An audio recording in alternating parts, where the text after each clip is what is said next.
Even the dead are still watching.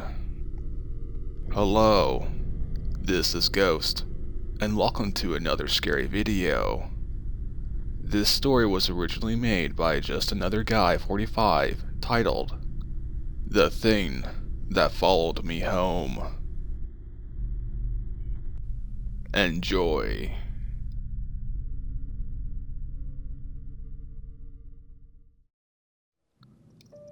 On my times being home alone, when my parents were out for their 20th anniversary, I was 17. I saw something that I still think about to this day. It was a normal night. I was sitting on the couch watching a comedy sketch show. My family's dog Lucy was sitting at the front door whining. She usually did this when she wanted to go out. My parents had told me not to go out while they were away. I looked outside to see the sun was just setting. That should be enough time to take Lucy out to do her business and go. I hooked Lucy's shock collar on her as I opened the door into the warm July heat. I could hear my mom's voice screaming at me in my head as I knew I was disobeying her. Lucy bolted as soon as I opened the door and ran out into our neighborhood. I sighed and quickly ran after her. About an hour later, I found her at the end of the suburbs to a dead-end street. The sun was gone, but there was still some sunlight left. "Lucy," I called out. The dog wouldn't budge. She was looking at something. Lucy was staring at this thing at the end of the road, over a dead animal of some kind. It was long and skinny. Its fingers were sharp looking and had blood dripping. When it turned around, I wanted to scream but couldn't. The thing had white eyes and a whole shitload of teeth, all of them on top of one another. The creature sniffed the air and slowly stepped towards Lucy. Panicking, I quickly took off my shoe and threw it into the darkness behind the thing looking at my dog, and it slowly walked away. As soon as I stopped hearing its footsteps, I ran like hell with Lucy in my arms. That's when I heard the loud screeching sound.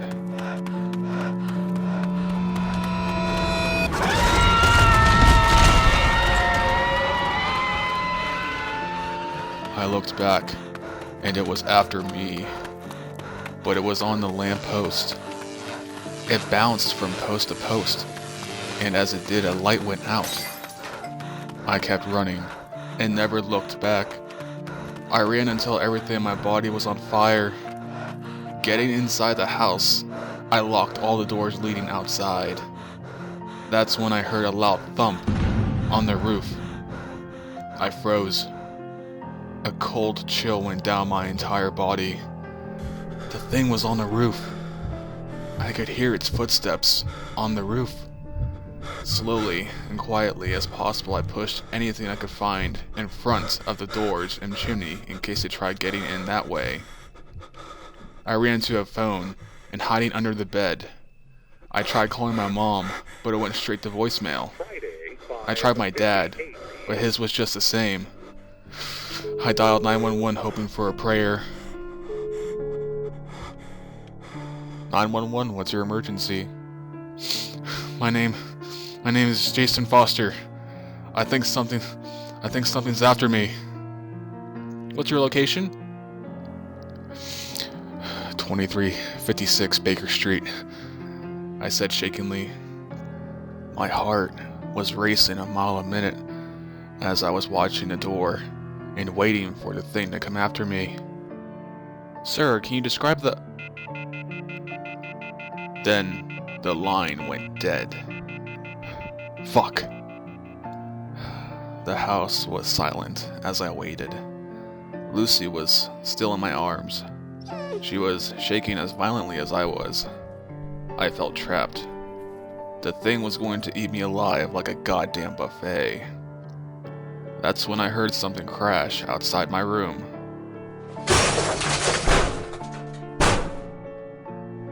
One of the barricades I made must have broke.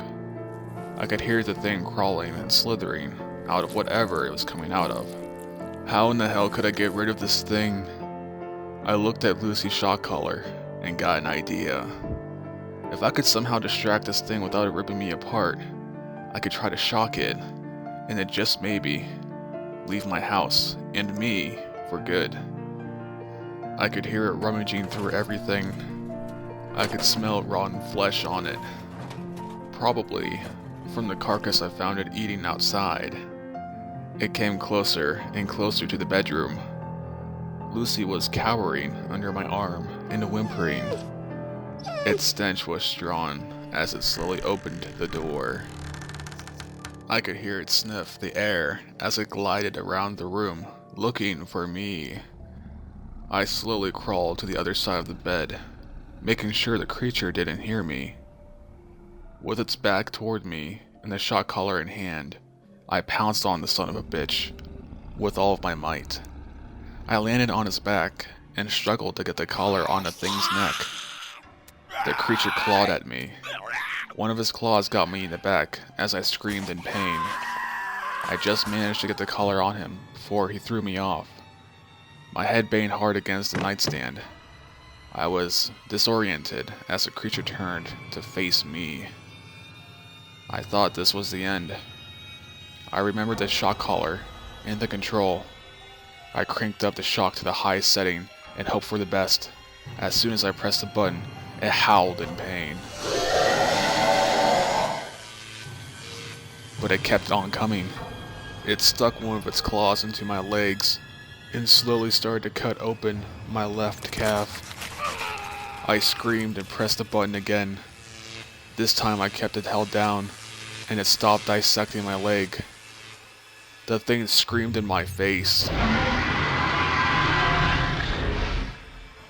It turned away and crashed out my window. I sighed in relief. I won. I beat the son of a bitch. The police came a few minutes later. I had managed to bandage my leg with a bandana I found in my closet. The police questioned me about what happened. I just told them that some guys tried to break into the house. I asked if they could contact my parents, which they did. My parents came in running into the house crying and hugging me tight. I couldn't tell them the truth. I couldn't tell anyone. That thing, whatever it was, reminds me with that scar on my leg. I still remembered that thing digging its nails into my flesh, and the pain it caused. I have nightmares of that thing, and I'm afraid it will come after me again.